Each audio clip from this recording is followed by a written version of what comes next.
Joining us now is Brian Kalt, who's the Harold Norris Faculty Scholar and Professor of Law at Michigan State University. He's the author of Constitutional Cliffhangers, a legal guide for presidents and their enemies. Welcome to Background Briefing, Brian Kalt. Thanks for having me. So Michigan is now in the crosshairs of Donald Trump's flaying about trying to win an election that he lost. But it looks like he's getting some cooperation. Now, there was an incident in Wayne County where the election board there voted 2-2, Democrats and Republicans, in a deadlock. And then there was quite a bit of a backlash. And then finally the four-county board of canvassers briefly, after blocking the vote on Tuesday, then they backed down a few hours later. But then subsequent to that, President Trump called at least one of the Republicans on the Wayne County canvassing board. And after that conversation where she said he was just basically hoping that she kept safe because she was apparently being threatened, etc. But now, subsequent to that call, lo and behold, these pair of Republicans have now signed affidavits saying they want to rescind the certification of the Wayne County results. So I'm trying to keep up with this, Brian, but you're there. So what's the latest? Well, it's not clear to me what the effect of their attempt to rescind their votes is, to the extent that they had already approved it and the numbers had been sent to the state. But if their rescission is effective, then what that would mean is not that the votes are not certified, but rather that the state board of canvassers would come in, take some more time, have some more resources, and they would do the canvassing. They would certify the numbers in the end. Although who knows what they'll do, right? They're balanced by party as well, but the sense is that they would sign off on the numbers. Or if nothing else, at least certify a winner. The numbers at issue here are tiny, especially in comparison to the large margin by which Biden won the state. 156,000 votes. Yeah. Well, last I checked, it was 150, almost 158. Okay. Well, certainly a lot more than what Trump won narrowly by in 2016. But would you agree that it's a bit of a coincidence that after the president had the phone conversation with Monica Palmer, they decided to rescind their certification? I think it looks highly questionable. I don't think that it's appropriate for a candidate to be talking to the canvassers, and there's no good reason for him to do that, only bad ones. Well, apparently there is going to be a delegation from the Michigan Legislature, Republicans. They're going to fly to Washington tomorrow on President Trump's invitation to meet him in the White House. So what's that all about? Well, that's pretty disturbing, too. So the plan, being behind by more than 150,000 votes, President Trump's plan appears to be to prevent the certification of that total. He can't get enough numbers to win, to be certified as the winner, which leaves him with the option of having nobody certified as the winner. If he could do that, which he probably can't, but assuming he does, then the legislature under federal law, Title III of the U.S. Code, Section 2, says if the state doesn't choose a winner in their election, then the legislature can just name a winner. And there are Republican majorities in both the state House and the state Senate. So presumably he's trying to get them to commit to declaring him the winner if there is no certification, or maybe even if there is a certification, although that would probably not work. It's worth noting that the Senate Majority Leader, at least, had already, the Republican Senate Leader had already declared that Biden won the state and the legislature isn't going to do anything about it. But who knows what sort of inducements the president might be attempting to offer. And again, I'm speaking with Brian Kalt, who's the Harold Norris Faculty Scholar and Professor of Law at Michigan State University. and the author of Constitutional Cliffhangers, a legal guide for presidents and their enemies. And so if this is going to be a constitutional cliffhanger, is it enough in terms of the Electoral College for Michigan to, in effect, go against the will of the voters and have their electors, their Republican electors, vote for Trump in the Electoral College? No, Michigan only has 16 electoral votes, so even without those, Biden would still have 290. Although presumably if the president is thinking of doing this, then he's also looking at what he might be able to pull in Pennsylvania and Wisconsin and Georgia and Arizona. All of whom have Republican legislatures, right? Yes, there are Democratic governors in Michigan and Wisconsin, but it's not clear how much power the governor has over a state that doesn't certify a result. If the state does certify a result, the governor signs off on that. That is presumptively valid in the count when Congress counts the votes in January.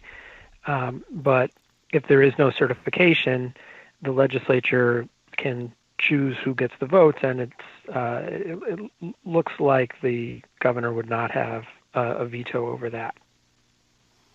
So what does this come down to then? Does this come down to individual Republican lawmakers and their conscience?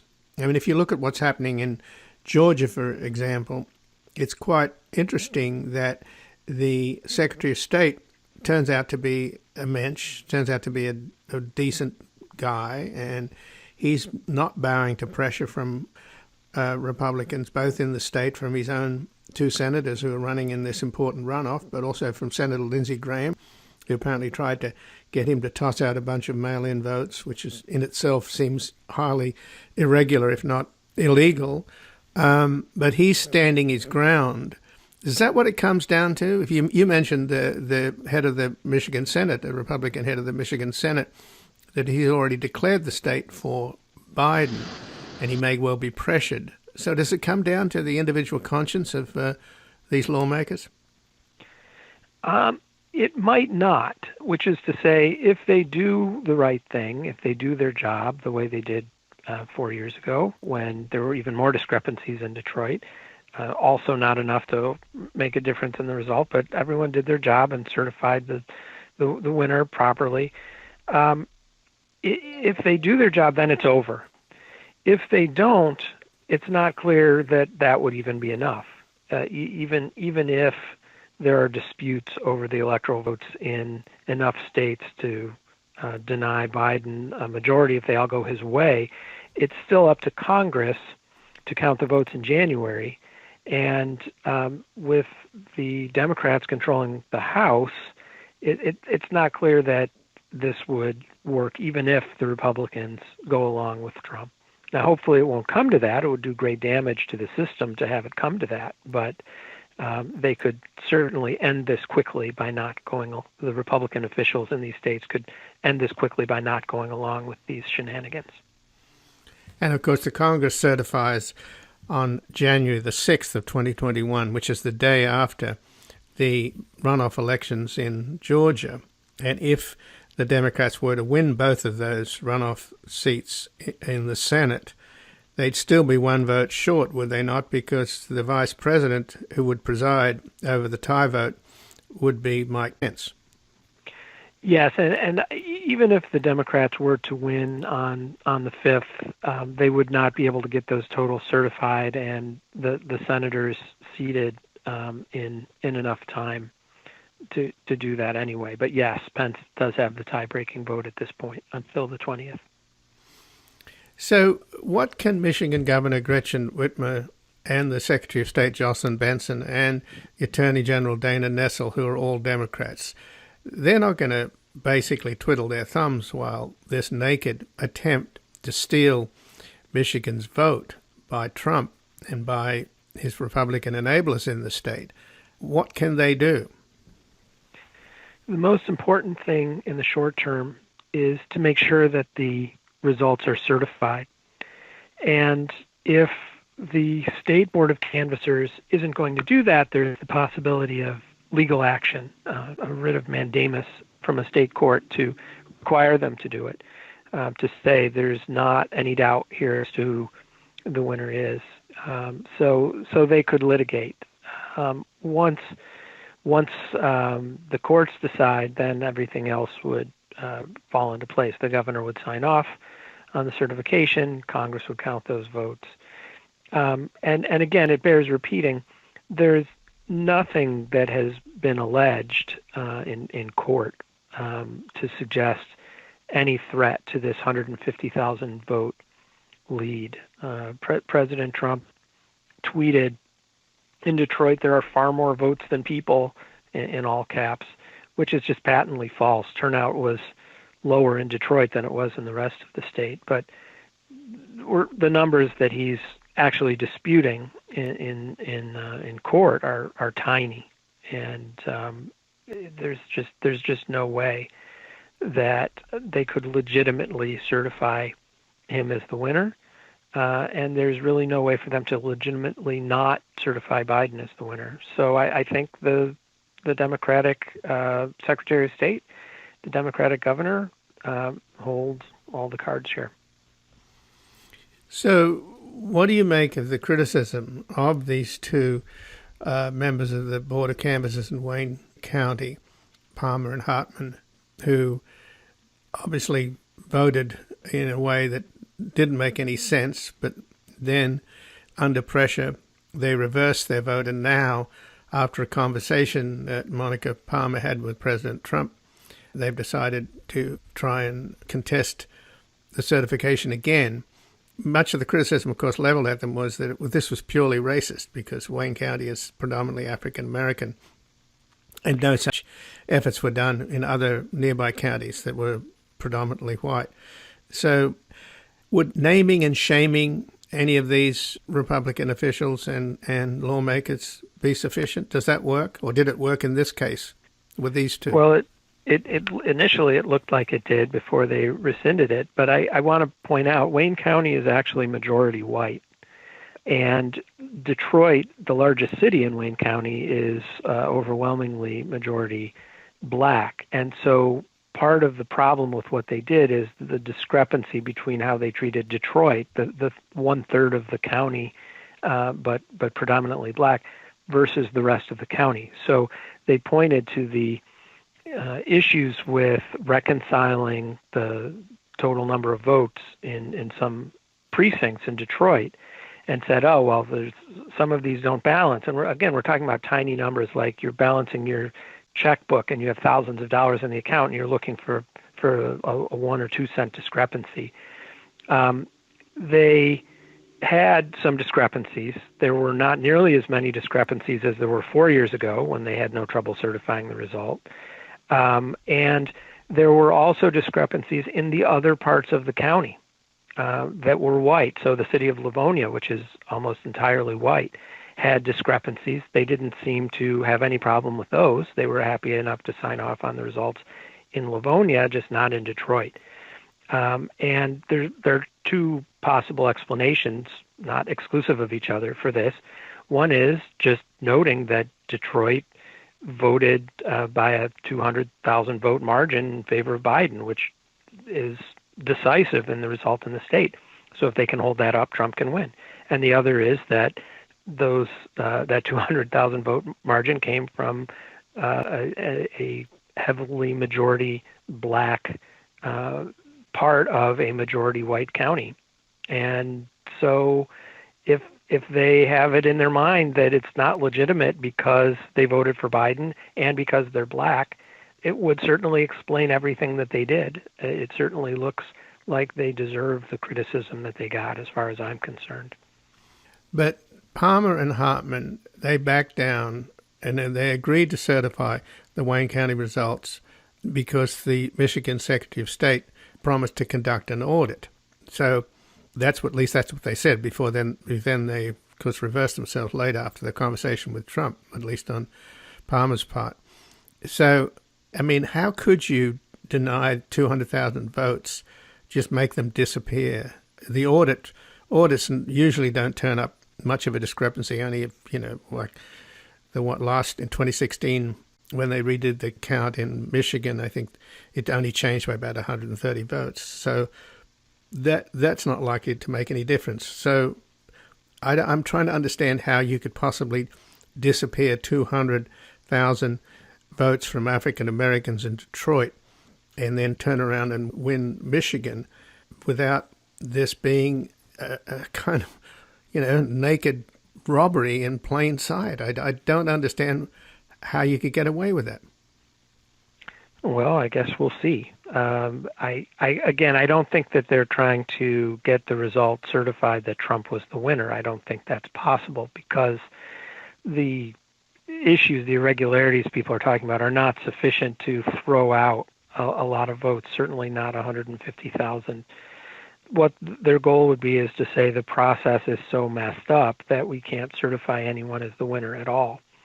That's not, in this case, backed up by the facts. There's no legal argument for that. They're not going to win in court.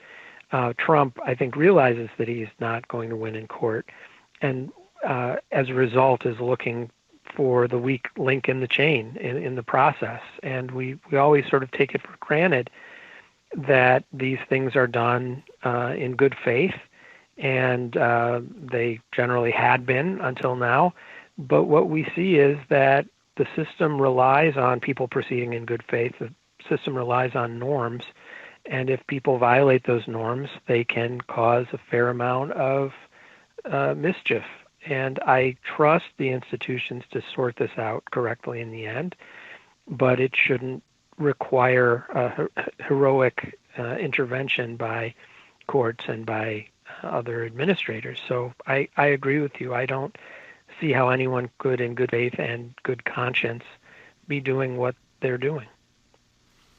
But just in closing, if there is a strategy here, and there appears to be one, the strategy on the part of the White House, and we don't know exactly what's going to go on tomorrow when members of the Michigan Republican State House visit the White House, what they'll be discussing. But if they can get up to enough shenanigans to hold up the certification of the vote in Michigan, then they could throw it to the legislatures and hold up the count in the Electoral College, but they would only win, 11? How many seats, how many electors will they get?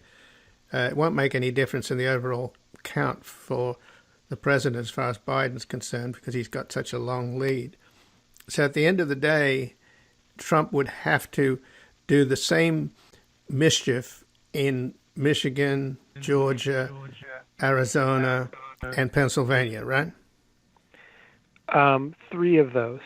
Three of those four. So he needs 26 votes total, and any three of those four would be enough. So yes, he would have to prevent the certification, and he would have to get the legislature to vote his way, and he would need Congress to accept that, and he would need to do it in three of those four states.